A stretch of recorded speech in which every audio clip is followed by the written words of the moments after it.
salam sejahtera untuk kita semua.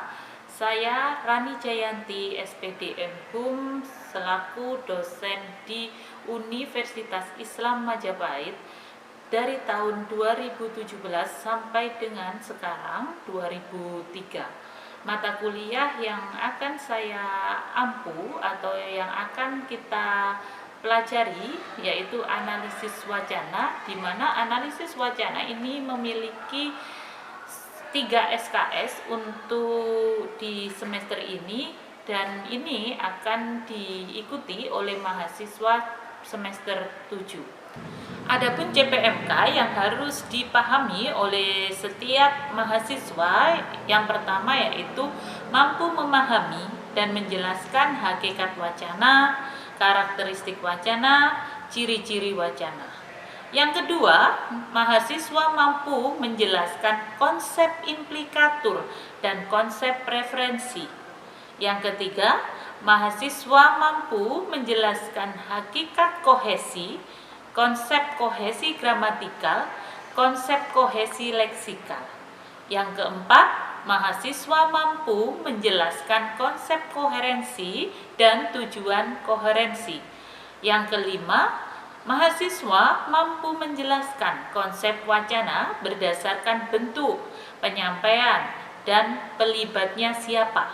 Lalu yang terakhir atau yang keenam, mahasiswa mampu menjelaskan konsep, hakikat analisis, prinsip analisis wacana, metode distribusional, metode pragmatilinguistik, metode analisis isi, dan metode deskriptif. Setelah mahasiswa memahami tentang CPMK tersebut, maka materi yang akan saya sampaikan selama 1 semester yaitu yang pertama pendahuluan, di mana pendahuluan ini ada kontrak kuliah, yang mana mahasiswa harus memahami kontrak perkuliahan kita selama 1 semester itu seperti apa. Lalu yang kedua ada konsep hakikat wacana. Yang ketiga, unsur internal pembentuk wacana. Yang keempat, konsep inferensi. Yang kelima, unsur eksternal pembentuk wacana. Yang keenam, konsep kohesi. Yang ketujuh, konsep koherensi. Yang kedelapan, konsep klasifikasi wacana. Yang kesembilan, konsep wacana berdasarkan bentuknya. Yang ke-10, konsep wacana berdasarkan penyampaiannya. 11, konsep wacana berdasarkan isi. 12, konsep hakikat analisis. 13, konsep analisis wacana dengan metode analisis isi. Ke-14, konsep analisis wacana dengan metode analisis deskriptif.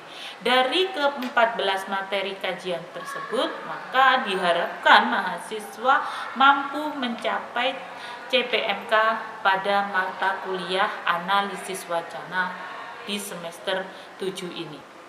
Sistem perkuliahan menggunakan hybrid learning, yaitu ada 2, menggunakan tatap muka dan menggunakan daring. Untuk menggunakan tatap muka, kita biasanya menggunakan LCD atau medianya sinkronus. Tetapi untuk asinkronus, kita menggunakan e-learning, ya, di mana e-learning atau LSM-nya sudah disediakan oleh Universitas Islam Majapahit. Di dalam e-learning itu banyak sekali fitur-fitur yang bisa digunakan untuk meningkatkan proses pembelajaran secara daring, ya. Jadi mahasiswa bisa masuk di e-learning tersebut dan bisa mengerjakan tugas individu yang mana nantinya bisa diunggah di e-learning tersebut untuk hasil pengerjaan atau penugasannya. Penugasan yang saya berikan nanti terbagi menjadi 2, yaitu penugasan individu dan penugasan kelompok. Di mana penugasan kelompok ini biasanya adalah makalah, yang mana makalah nanti akan dipresentasikan oleh setiap mahasiswa untuk didiskusikan bersama. Bagaimana masalah yang dari masyarakat, dari lingkungan, mereka bawa ke kelas untuk kita presentasikan bersama-sama untuk mencari solusinya. Ya, lalu yang kedua individu, di mana individu ini biasanya mahasiswa membuat sebuah artikel ya. Artikel ini nanti dikumpulkan di akhir UAS ya. Jadi itu sistem perkuliahan di dalam selama 1 semester. Metode yang saya gunakan dalam pengajaran, saya menggunakan metode ceramah, metode diskusi, metode resitasi, di mana ini nanti berhubungan dengan tugas tertentu ya, yaitu ada artikel, ada makalah, ada bahan ajar, mungkin nanti akan bisa masuk ke resitasi. Lalu sistem penilaian ya, sistem penilaian sudah dibuat oleh Universitas Islam Majapahit, di mana sistem penilaiannya ini terbagi menjadi 3. Yang pertama ada penugasan, di mana penugasan ini memiliki nilai 10%. Lalu ada UTS-nya memiliki nilai 35%. Dan yang terakhir UAS nilainya cukup besar, yaitu 55%. Ketiga sistem penilaian inilah yang nanti akan menjadi acuan untuk mahasiswa dalam 1 semester. Demikian itu tadi awal dari pendahuluan dalam mata kuliah analisis wacana. Berikutnya kita akan masuk ke materi. Assalamualaikum warahmatullahi wabarakatuh. Waalaikumsalam warahmatullahi wabarakatuh. Bagaimana kabarnya hari ini? Alhamdulillah baik. Sebelum kita memulai materi hari ini, kita berdoa terlebih dahulu agar materi hari ini bisa kalian serap dan perkuliahan kita hari ini bisa berjalan dengan lancar. Berdoa menurut keyakinan masing-masing. Mulai.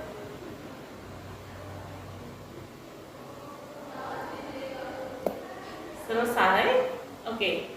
Sebelum kita masuk ke materi hari ini, yaitu unsur eksternal wacana, kita akan membahas materi kita yang kemarin. Tentunya seminggu kemarin kalian sudah merampung untuk materi kita tentang apa? Ciri-ciri wacana. Oke, masih ingat ya? Ya, ciri-ciri wacana. Kemarin kita belajar ciri-ciri wacana ada berapa? Ada 4. Oke, ada 4 ya. Ada yang masih bisa menyebutkan? Saya Mbak Vera bisa menjelaskan yang kemarin kita flashback sebentar ya sebelum masuk ke materi kita yang baru. Ciri-ciri wacana ada berapa kemarin? ada 4. Oke. Yang pertama itu termasuk dalam satuan gramatikal yang tata bahasanya sudah ditentukan. Lalu yang kedua termasuk dalam satuan yang tertinggi, terlengkap dan terbesar dalam sebuah kajian linguistik. Ada yang bisa melanjutkan? Saya ingin menambahkan, Oke, Mbak Rahma. itu memiliki hubungan proposisi, koherensi, dan kohesi, dan yang terakhir memiliki hubungan kontinuitas. Oke. Itu merupakan ciri-ciri dari wacana ya, teks wacana yang sudah kita pelajari di minggu lalu. Sekarang kita akan masuk di unsur eksternal pembentuk wacana. Ada yang masih punya daya ingat atau lupa atau belum pernah mendengar sama sekali mengenai unsur eksternal pembentuk wacana? Belum ya. Oke, jadi kalau kita berbicara tentang unsur eksternal pembentuk wacana itu adalah sebuah unsur di mana dia bukan unsur di dalam sebuah linguistik ya. Jadi dia adalah wacana yang ada di luar unsur eksternal suatu wacana, dan dia tidak nampak eksplisitnya ya. Jadi kalau di dalam wacana kehadirannya itu berfungsi sebagai pelengkap keutuhan wacana ya. Tanpa adanya unsur eksternal wacana itu juga tidak bisa terkonsep atau tidak bisa berfungsi dengan baik. seperti itu. Nah, unsur eksternal rencana ini nanti terbagi menjadi dua ya, di mana dia terdiri dari implikatur dan referensi. Ada yang sudah mendengar implikatur? Saya, Bu. Oke, Mbak Rizka silahkan. Menurut saya, implikatur itu merupakan makna yang tersembunyi dari suatu kalimat. Biasanya, kalimat yang bukan sebenarnya yang dimaksud di dalam suatu konteks itu yang dinamakan implikatur. Biasanya tersampaikan dalam bentuk suatu ujaran seperti itu. Iya. Terima kasih. Iya. Jadi implikatur itu apa? Makna yang tersirat, bisa disembunyikan kalau kata Mbak Rizka seperti itu ya. Tapi kita lanjut untuk pengertiannya. Konsep implikatur lah ini. Menurut Grace, konsep implikatur itu dikenalkan untuk memecahkan suatu persoalan makna bahasa yang tidak dapat diselesaikan oleh teori semantik ya, oleh teori semantik. Jadi setiap ilmu di dalam linguistik, di dalam bahasa itu saling berkaitan. Kita nggak bisa memecahkan dengan teori-teori tertentu seperti itu. Memang linguistik itu terbagi menjadi beberapa ya, yang sudah kita pelajari di semester-semester sebelumnya. Itu banyak sekali. Nah, teori semantik ini biasanya juga dipakai di dalam memperhitungkan suatu tuturan yang ingin dicapai oleh si penutur, di mana itu disampaikan oleh Brown dan Yule ya. Sedangkan ini ada contohnya. Di sini ada contoh, di sini panas sekali bukan? Lah, ketika ujaran tersebut disampaikan secara implisit, penutur ini menghendaki agar mesin pendingin atau AC atau kipas angin atau apalah yang bisa mendinginkan itu dihidupkan. Kalau di dalam suatu ruangan nggak ada AC, adanya jendela ya, berarti yang dimaksud itu adalah membuka jendela. Kalau ada kipas angin tapi kipas anginnya tidak dinyalakan, maka si penutur ingin orang lain membantu dia untuk menyalakan kipas angin atau AC yang berada di ruangan tersebut. Itu yang dimaksud di sini ya, yaitu di sini panas sekali bukan? Itu kan implisit. Tetapi dia ingin menyampaikan tindakannya, tolong nyalakan AC atau buka jendela atau kipas angin. Paham? Paham. Ya. Yang kedua ada konsep referensi. Ada yang tahu konsep referensi? Oke. Referensi itu kan berupa rujukan ya. Kalau kita menganut pada KBBI ini ya. Jadi referensi di dalam bahasa itu menyangkut nama diri.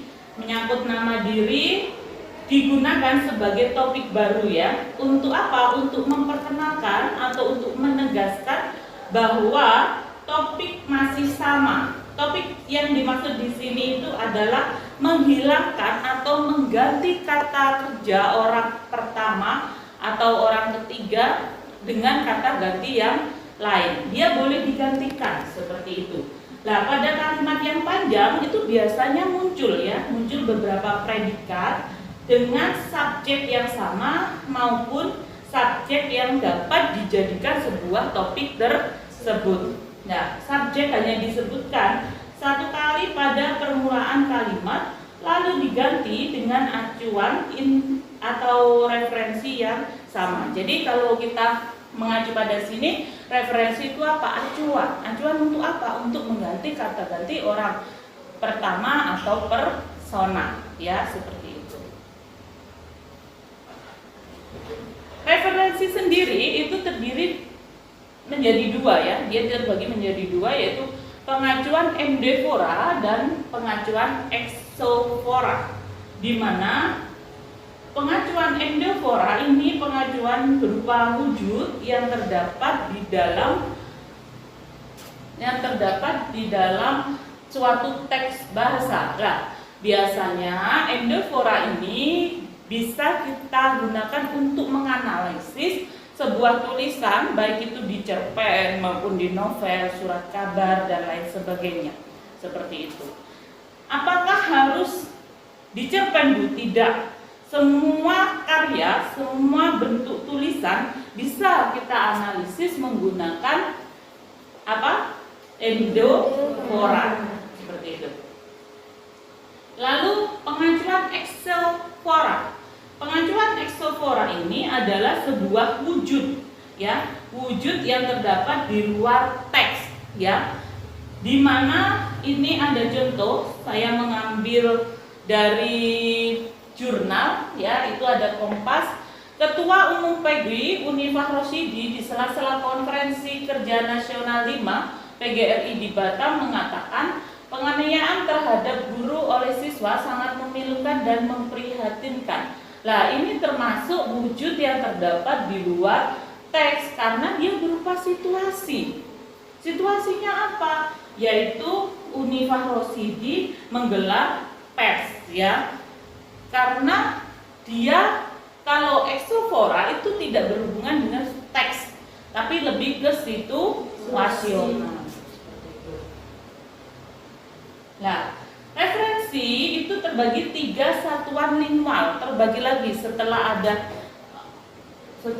2 tadi, yaitu pengacuan endofora dan pengacuan exofora, dia terbagi lagi menjadi 3, ya, referensi personal, lalu referensi demonstratif, lalu referensi komparatif, ya. Referensi personal di mana dia ini berupa wujud, yaitu kata ganti yang tadi saya sampaikan, ada kata ganti dan pronomina. Ini ada contohnya, ya. Ini ada kata ganti dari persona pertama, ya, di mana ada kita di sini memiliki makna itu, ya, memiliki makna bahwa penggalan teks di samping, yaitu malam ini kita akan membicarakan panti asuhan tempat anak-anak kurang beruntung ditampung. Lah, kata kita ini sebagai kata ganti apa? Kata ganti anak. Ada yang lain?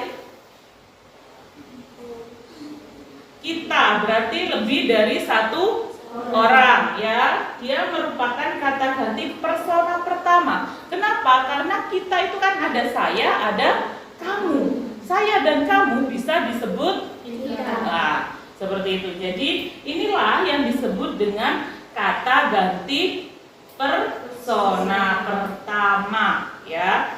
Lah, kata ganti kita dalam teks tersebut itu menunjukkan penulis dan pembaca, bahwa penulis mengajak kepada pembaca yang apa?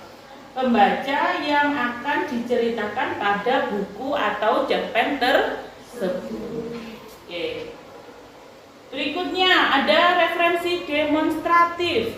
Referensi demonstratif ini berfungsi untuk apa? Untuk menunjukkan sesuatu atau antecedent, ya, di dalam maupun di luar tuturan dari suatu percakapan. Nah, pengajuan referensi demonstratif ini menunjuk pada kata ganti petunjuk atau penunjuk. Misalnya di sana, di sini, itu merupakan kata ganti yang mana dia bisa digunakan untuk mengganti kata temporal atau lokasional. Jadi kalau kita ingin menunjuk atau membuat suatu demonstratif, kita buat seperti ini, ya. Misalnya ada bahan ajar. Di sini itu kita bisa mendapatkan data untuk sosiolinguistik misalnya. Di sini kita bisa mendapatkan data banyak. Lah, kata di sinilah itu yang dimaksud dengan referensi demonstratif. Paham? Oke. Kita lanjut next. Yang terakhir ada referensi komparatif, di mana referensi ini membandingkan, ya, membandingkan 2 hal atau lebih yang memiliki kesamaan bentuk ataupun wujud, ya, bentuk atau wujud sikap dari para tokohnya, para pemainnya, seperti itu. Itu yang disebut dengan komparatif. Jadi membandingkan 2 hal yang berbeda. beda. Misalnya karyanya Khairil Anwar dengan Sutarji Djoko Damono, misalnya seperti itu. Mereka membandingkan, mereka membuat suatu referensi komparatif. Oke, ada yang ditanyakan sampai sini nih beberapa materi yang kita sampaikan. Oke. Saya mau bertanya, fungsi dari implikator selain yang ada di PPT itu tadi apa? Ya, fungsinya implikator itu kita harus melihat atau membuat bahwa apa yang ingin konteks apa yang ingin kita lihat dari percakapan penutur tersebut, seperti itu. Ya, jadi kalau kita berbicara implikator adalah sesuatu yang eksplisit, ya, sesuatu yang tidak diflorkan atau tidak dibicarakan secara terang-terangan, seperti itu. Jadi tugasnya para orang-orang analisis wacana ini mencari sesuatu yang memang masih eksplisit, jadi seperti itu, ya, masih tersembunyi gitu. Saya rasa cukup ya. Oke.